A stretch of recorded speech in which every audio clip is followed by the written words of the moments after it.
আমরা বলতে চাই, জুলাই সনদ স্বাক্ষরিত হয়েছে।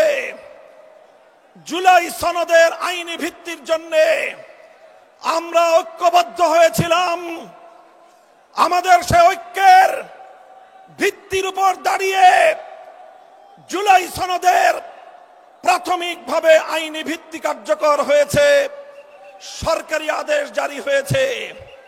আমরা দাবি করেছিলাম জুলাই সনদকে চূড়ান্তভাবে আইনি ভিত্তি প্রদানের জন্য গণভোটের আয়োজন করতে হবে।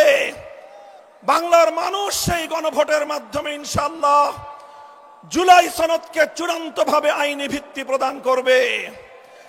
আমরা বলেছিলাম বাংলাদেশের ইতিহাসের এই তাৎপর্যপূর্ণ গণভোট সংসদ নির্বাচনের সঙ্গে, প্রতীকের নির্বাচনের সঙ্গে একসাথে তালগোল পাকিয়ে এই গণভোটের মাহাত্ম্য নষ্ট করবেন না। আমরা বলেছিলাম এই জুলাই সনদের গণভোটকে আগামীর বাংলাদেশের মাইল ফলক হিসেবে প্রতিষ্ঠা করার জন্য আলাদাভাবে স্বতন্ত্রভাবে জাতীয় নির্বাচনের আগে গণভোটের আয়োজন করা হোক। কিন্তু আমরা দেখছি যারা জুলাই সনদের, যারা জুলাই বিপ্লবকে আন্তরিকভাবে গ্রহণ করতে পারে নাই, যারা জুলাই বিপ্লবের বৈষম্য বিরোধী চেতনাকে ধারণ করতে পারে নাই, যারা জুলাই বিপ্লবের ফ্যাসিবাদ বিরোধী সংগ্রামকে ভালোভাবে গ্রহণ করতে পারে নাই, ষড়যন্ত্র করে পর্দার পেছন থেকে কলকাঠি নাড়িয়ে জুলাই সনদের গণভোটকে একই দিনে বাস্তবায়ন করার জন্য বর্তমান সরকারকে তারা বিভ্রান্ত করেছে, পথভ্রষ্ট করেছে।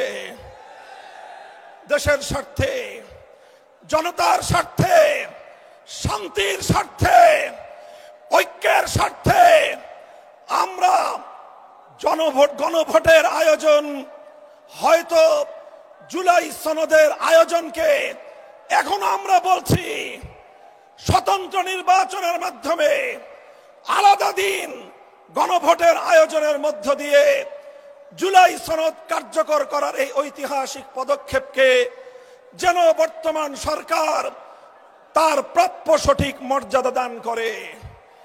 বলতে চাই, যদি এটা করতে ব্যর্থ হন, ইন্টারিম সরকার ইতিহাস আপনাদেরকেও ক্ষমা করবে না।